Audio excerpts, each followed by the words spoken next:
Hello दोस्तों, कैसे हैं आप। स्वागत है आपका हमारे इस YouTube चैनल जिसका नाम है अमेजिंग फैक्ट्स में।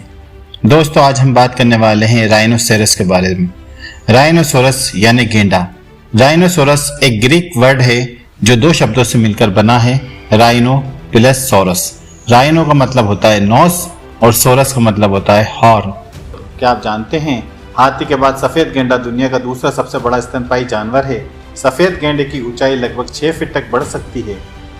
दुनिया भर में गेंडों की कुल 5 प्रजातियां पाई जाती हैं, जिनमें से 2 प्रजातियां ब्लैक राइनो और वाइट राइनो अफ्रीका में पाई जाती हैं और 3 प्रजातियां भारतीय गेंडा, सुमात्रन गेंडा और जावन गेंडा एशिया में पाई जाने वाली प्रजातियां हैं। सभी गेंडों का वजन 1000 किलो से ऊपर हो सकता है।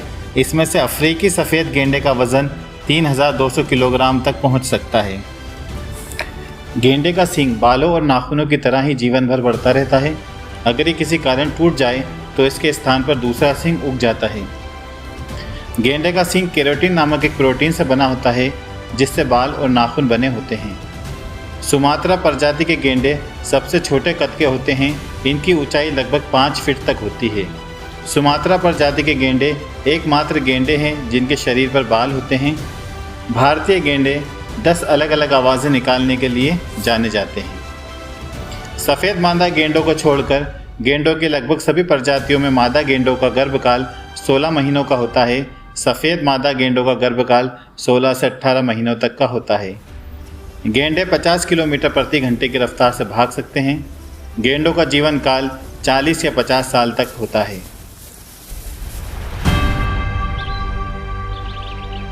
दुनिया भर में सुमात्रा, जावा और अफ्रीका के काले गेंडों को IUCN द्वारा विलुप्ति के कगार में शामिल जानवरों की सूची में रखा गया है। आज सुमात्रा गेंडों की तादाद 100 जबकि जावा गेंडों की तादाद 70 के करीब बाकी है, जो ये बात साबित करती है कि ये दोनों गेंडे विलुप्ति के कगार पे हैं। वहीं दूसरी ओर दुनिया भर में सफ़ेद गेंडों की कुल तादाद 10,000 के करीब है, जो इस बात का इंडिकेशन है कि ये गेंडे विलुप्ति के कगार पे हैं। दोस्तों, दुनिया भर में सुमात्रा प्रजाति के गेंडे सबसे छोटे होते हैं, जिनका वजन करीब 600 किलोग्राम होता है। वहीं सफ़ेद गेंडे राइनो प्रजाति के सबसे बड़े गेंडे होते हैं, जिनका वजन 3500 किलोग्राम तक होता है। ये अधिकतर घास, हरी पत्तियां खाना पसंद करते हैं। काले और सफ़ेद गेंडों के नाम भ्रामक हैं क्योंकि दोनों वास्तव में गिरे होते हैं। कहा जाता है कि सफ़ेद गेंडों को इसका नाम अफ्रीकी शब्द वाइट से मिला है, इसके चौड़े चौकोर होंठ के कारण। प्रारंभिक अंग्रेजी खोजकर्ताओं ने इस शब्द को सफ़ेद के लिए गलत इस्तेमाल किया, जबकि इसके परिणाम स्वरूप इस प्रजाति को सफ़ेद राइनो और दूसरे को ब्लैक राइनो के नाम से पुकारा जाता है। राइनो हॉर्न केराटिन से बना होता है। यह वही प्रोटीन होता है जिससे हमारे बाल और नाखून बने होते हैं। जावा प्रजातियों के गेंडों में केवल 1 सींग पाया जाता है, जबकि सभी दूसरी प्रजातियों के गेंडों में 2 सींग होते हैं।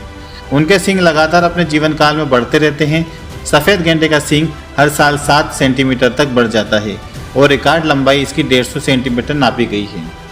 गेंडों की दृष्टि बहुत अच्छी नहीं होती, वे केवल 30 मीटर की दूरी तक ही देख सकते हैं। ऊजंग कुलोन नेशनल पार्क पृथ्वी पर अंतिम शेष जंगली जावा गेंडों का घर है, लेकिन ये रहने के लिए एक अनिश्चित जगह है। एक सक्रिय ज्वालामुखी सिर्फ 50 किलोमीटर दूर है। वैज्ञानिकों का ऐसा मानना है कि अगले 100 वर्षों के भीतर यहाँ पे जो ज्वालामुखी फूटेगा उससे इस नेशनल पार्क का 80% हिस्सा ख़त्म हो जाएगा। इसलिए इंडोनेशियन सरकार एक नया स्थान बसाने की तैयारी में है जहां जावा गेंडों को बसाया जा सके। गेंडे जब आपस में बात करते हैं तो वो कई अजीब व गरीब आवाज़ें निकालते हैं। जब वो आपस में टकराते हैं तो एक दूसरे को देखकर घुर्राते हैं। काले गेंडे गुस्से में खर्राटे लेते हैं, छींक जैसी आवाज़ निकालते हैं। अगर वे डरते हैं तो चिल्लाते हैं और आराम करने पर वो मेमो जैसी आवाज़ें निकालते हैं। दोस्तों, गेंडों को अक्सर कीचड़ में इधर उधर लुढ़कते हुए देखा जा सकता है, जो उन्हें ठंडा रखने, कीड़ों को काटने से रोकने और किसी भी परजीवी से छुटकारा पाने के लिए खुद को एक सुरक्षात्मक मिट्टी का कोट देते हैं। दोस्तों, एशियाई गेंडे उत्कृष्ट तैराक होते हैं। ये आसानी से नदियों को पार कर लेते हैं, लेकिन इनके विपरीत इनके अफ्रीकी रिश्तेदार बहुत बेकार तैराक होते हैं। वो गहरे पानी में डूब सकते हैं, इसलिए वो ज़्यादातर कीचड़ और मिट्टी में ही लोटे लगाते हैं। पिछले 10 वर्षों में 7100 से अधिक अफ्रीकी गेंडों का शिकार करके मार डाला गया है, यानी हर दिन लगभग 21। ये शिकार बहुत तेज़ी से बढ़ रहा है, जो इन गेंडों को विलुप्ति के कगार पर ले आया है। कुछ मामले में गेंडों को ट्रैक किया जाता है, कुछ मामलों में हेलीकॉप्टर से गेंडों को डार्ट्स मारी जाती है और जब गेंडा बेहोश हो जाता है तो उसके सींग को काट लिया जाता है। ग्राउंड राइनो हॉर्न का उपयोग पारंपरिक एशियाई चिकित्सा में कैंसर से लेकर हैंगओवर तक कई बीमारियों को ठीक करने में किया जाता है और कई जगह पर इस हॉर्न को स्टेटस सिंबल के रूप में देखा जाता है, खासकर वियतनाम में। तेजी से घटते हुए जंगल और बढ़ता हुआ शिकार, ये दोनों ही खास वजह हैं जो गेंडों को आज विलुप्ति के कगार पर ले आए हैं। अगर राइनो के लिए कुछ ठोस कदम नहीं उठाए गए तो वो दिन दूर नहीं जब ये शानदार जानवर इस दुनिया से विलुप्त हो जाएगा। दोस्तों, अगर आपको हमारी ये वीडियो पसंद आई हो तो इस वीडियो को लाइक कीजिए, शेयर कीजिए और हमारे इस चैनल को सब्सक्राइब कीजिए। धन्यवाद।